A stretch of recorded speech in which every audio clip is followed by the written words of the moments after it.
En 1977, chaque grand studio hollywoodien a fermé sa porte à un western spatial que tout le monde considérait comme une folie pure. Universal a refusé, Paramount a ri, même Disney a tourné les talons. Un seul pari insensé a bouleversé le cinéma pour toujours et a failli coûter la vie à une partie de son équipe. Ce que vous pensez savoir sur Star Wars, vous êtes sur le point de le voir s'effondrer. Likez cette vidéo et abonnez-vous parce que ce qui suit n'est pas du mythe. C'est la réalité brute d'un tournage qui a frôlé le désastre à chaque étape. Numéro 1. Sur le plateau, en 1976, quand George Lucas demandait à ses acteurs de prononcer « Que la force soit avec toi » sans sourire, le plateau entier s'écroulait de rire. La phrase paraissait absurde, creuse, digne d'un navet de série B. Harrison Ford avait même glissé à Lucas, avec un sourire en coin, « Tu peux écrire ces trucs, George, mais personne ne peut les sortir sérieusement. » Personne, ni les comédiens, ni les techniciens, ni même Lucas en personne, n'avait anticipé que cette bénédiction mystique deviendrait l'une des formules les plus répétées de toute l'histoire de la culture populaire. Les idées qui font rire d'abord sont parfois celles qui durent le plus longtemps. Numéro 2. Avant l'ère du numérique, avant que les écrans verts ne colonisent chaque plateau de tournage, une poignée d'artistes chez Industrial Light and Magic accomplissaient quelque chose d'extraordinaire. Ils peignaient des mondes entiers sur d'immenses feuilles de verre. Ces peintures sur verre, qu'on appelle matte paintings, donnaient l'illusion de cités impériales colossales, d'étendues spatiales sans fin, de paysages extraterrestres impossibles. Chaque panorama vertigineux de la trilogie originale, la tranchée de l'étoile de la mort, les deux soleils de Tatooine, le vide infini de l'espace, a été méticuleusement peint à la main, au pinceau, par des artistes qui consacraient parfois des semaines entières à perfectionner un seul plan. C'est un art disparu, et il ne reviendra jamais. Numéro 3. Le son du sabre laser est né d'un accident. Ben Burtt, le concepteur sonore du film, cherchait un son que personne n'avait encore jamais entendu. Quelque chose qui évoque une arme élégante d'une époque révolue. Il avait tout essayé, rien ne fonctionnait. Puis, l'accident est arrivé. Burtt transportait un microphone près d'un vieux projecteur de cinéma quand il est passé devant un téléviseur en panne. Le micro a capté simultanément le bourdonnement du projecteur et les interférences électriques du poste. Ce vrombissement crépitant et vibrant, c'est lui qui est devenu le sabre laser. Aucun ordinateur, aucun synthétiseur, juste un homme qui marchait devant un appareil cassé au bon moment. L'un des sons les plus reconnaissables du cinéma mondial est né d'une simple distraction. Numéro 4. George Lucas a essuyé refus sur refus avant de trouver preneur. Il a présenté son space opéra à chaque grand studio hollywoodien. Universal l'a éconduit sans ménagement, Paramount lui a montré la sortie, Disney, oui Disney, a jugé le projet trop risqué. L'industrie voyait dans son scénario un mélange incohérent de films de samouraïs, de serials Flash Gordon et de mysticisme incompréhensible. Personne n'en voulait. Seule la 20th Century Fox a pris le pari en injectant 10 millions de dollars dans ce que ses propres dirigeants appelaient en interne la folie de Lucas. Ces 10 millions se sont transformés en milliards, engendrant la franchise la plus lucrative de l'histoire du divertissement. Les meilleures idées sont souvent celles que tout le monde refuse de toucher. Numéro 6. George Lucas a fait quelque chose que personne n'avait jamais osé faire avant lui. Au lieu de négocier un salaire plus élevé en tant que réalisateur, il a échangé sa rémunération contre les droits sur les produits dérivés. Les dirigeants de Fox le prenaient pour un idiot. Qui voudrait de figurines en plastique tirées d'un film qui pourrait ne jamais marcher ? Cette décision a fait de George Lucas un milliardaire. Cet accord sur le merchandising a radicalement transformé la façon dont Hollywood conçoit ses franchises. Chaque boîte à lunch de super-héros, chaque jeu vidéo adapté d'un film, chaque figurine vendue dans le monde entier, tout ça remonte à Lucas qui a parié sur des jouets en plastique en 1977. Numéro 7. Même après avoir validé le projet, Fox a failli l'enterrer en cours de route. Des dirigeants sont venus sur le plateau, ont regardé les rushs et ont paniqué. Ils appelaient ça un western de sorciers de l'espace et ce n'était pas un compliment. Le budget explosait, les effets spéciaux semblaient bizarres et incompréhensibles. Personne ne saisissait ce que Lucas essayait de construire. Fox a menacé d'arrêter tout le projet. Lucas était tellement acculé qu'il a financé lui-même une partie des coûts de production de sa propre poche pour terminer le tournage. Le studio qui avait dit oui à Star Wars a failli être le studio qui l'a tué. Imaginez cet univers parallèle. Numéro 8.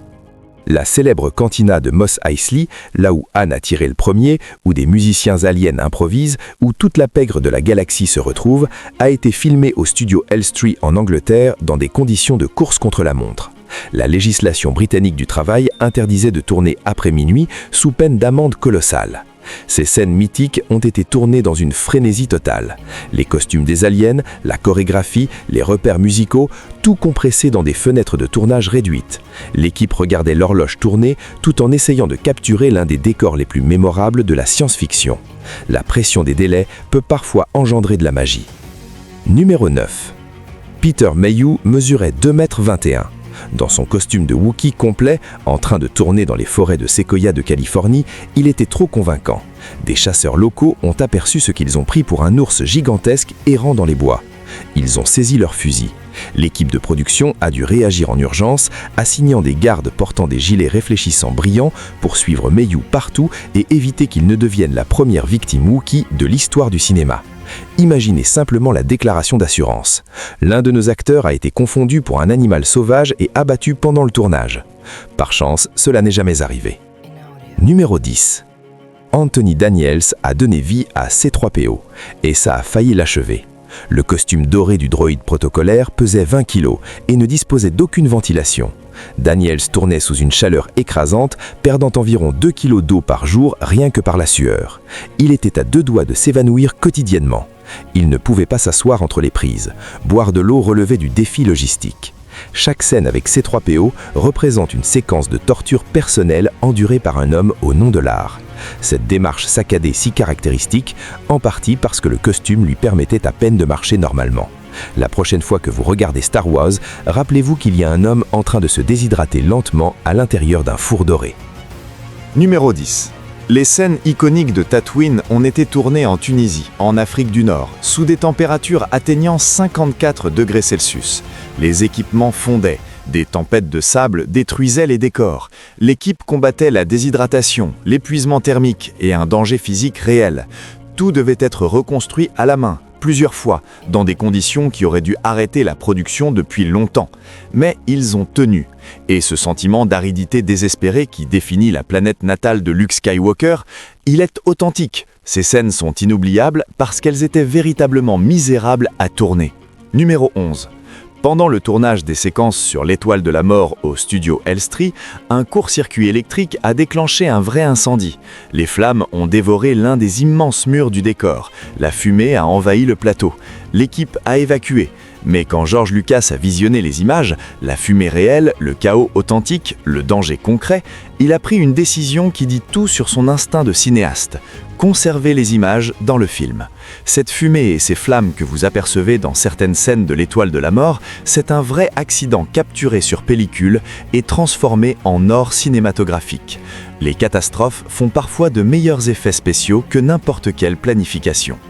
Numéro 13. Darth Vader, le plus grand vilain du cinéma, n'a pas été créé par un seul homme. Il en a fallu 4. Le corps, David Prowse, un culturiste qui portait le costume. Les combats au sabre, Bob Anderson, un champion d'escrime qui a chorégraphié tous les duels. La voix, James Earl Jones, qui a fourni cette présence vocale impérieuse et terrifiante. Le visage sans masque, Sebastian Shaw, apparu brièvement dans Le Retour du Jedi. 4 hommes, une seule légende. L'un des personnages les plus iconiques de l'histoire du cinéma est en réalité une œuvre collective. La preuve que les grands chefs-d'œuvre ne naissent pas du génie solitaire, mais de l'alliance des talents. Numéro 14. Avant que Carrie Fisher ne s'empare du rôle de la princesse Leia, le personnage avait failli être incarné par plusieurs autres actrices. Jodie Foster était dans les discussions, Sigourney Weaver a passé des essais, Meryl Streep était en pourparlers. N'importe laquelle d'entre elles aurait pu régner sur la galaxie. Mais Carrie Fisher a transformé Leia en quelque chose d'inédit, une icône féministe dans un genre dominé par les femmes en détresse. Leia était dure, sarcastique, autonome, complexe. Elle saisissait elle-même un blaster et se sauvait toute seule. L'interprétation de Fisher a changé pour toujours la façon dont les femmes sont écrites dans la science-fiction. Et elle a failli ne jamais exister. Numéro 15. Le plan original de George Lucas pour Yoda était d'entraîner un vrai singe, de lui mettre un masque en caoutchouc sur la tête et d'espérer qu'il suivrait les indications. Ils ont essayé, ce fut le chaos absolu. Le singe refusait de coopérer, détruisait les accessoires et transformait le plateau en zone sinistrée. L'idée s'est soldée par un échec retentissant. C'est alors que les marionnettistes ont pris le relais, créant la marionnette que le monde entier connaît et aime aujourd'hui. L'un des personnages les plus sages du cinéma doit son existence à l'échec cuisant d'un singe en costume. Parfois, la catastrophe ouvre la voie à la perfection. Numéro 16. Dans les premières versions du scénario et des concept art, Han Solo n'était pas le contrebandier humain charismatique que l'on connaît. Il était décrit comme un alien reptilien à la peau verte et aux branchies, essentiellement un lézard spatial avec une mauvaise attitude. Le casting de Harrison Ford a tout transformé. Lucas a compris qu'il lui fallait quelqu'un avec qui le public pouvait vraiment s'identifier, quelqu'un de séduisant et ancré dans le réel. Le swaggart de Ford, son sarcasme, son héroïsme à contre-cœur sont devenus le modèle de référence pour les héros d'action pendant des décennies.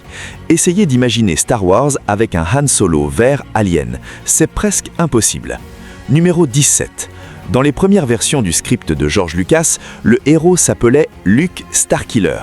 Luke Starkiller, ça ressemble au nom d'un groupe de heavy metal recalé à l'audition ou à un personnage de parodie.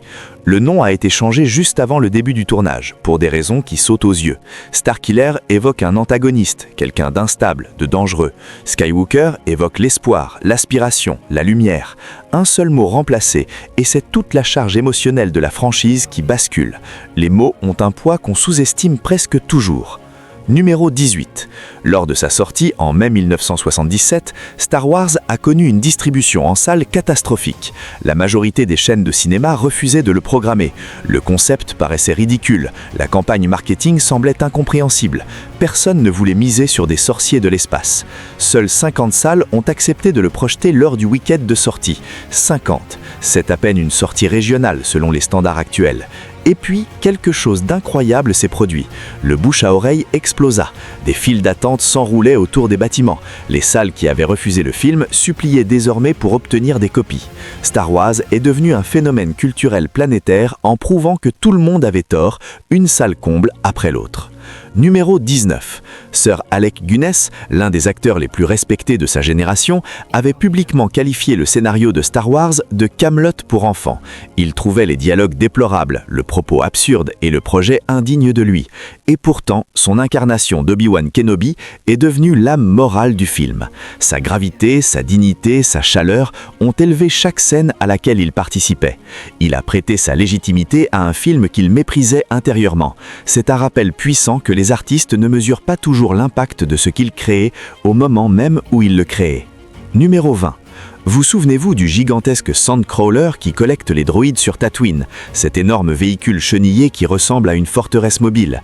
La reproduction construite pour le tournage en Tunisie était si réaliste, si imposante, que des forces militaires libyennes, stationnées de l'autre côté de la frontière, l'ont repéré aux jumelles et ont cru à une incursion militaire étrangère. Ils ont dépêché une patrouille pour intercepter ce qu'ils pensaient être un engin de guerre. Les autorités tunisiennes et britanniques ont dû intervenir pour expliquer qu'il s'agissait d'un accessoire de cinéma pour un film de science-fiction avec des robots et des lasers. Imaginez le rapport militaire rédigé ce jour-là. Fausse alerte, c'est juste un film. Star Wars n'était pas juste un film, c'était un miracle arraché au refus, au chaos et à l'impossible. Chaque moment iconique est né d'une erreur, d'un pari insensé ou de gens qui ont refusé d'abandonner quand tout s'effondrait autour d'eux. Si vous voulez continuer à explorer les coulisses des œuvres qui ont redéfini notre culture, les vérités que personne ne raconte, les accidents qui sont devenus des légendes, les décisions prises dans l'urgence qui ont tout changé, abonnez-vous maintenant, activez les notifications et partagez cette vidéo avec quelqu'un qui croit tout savoir sur Star Wars. La galaxie a encore des secrets à révéler.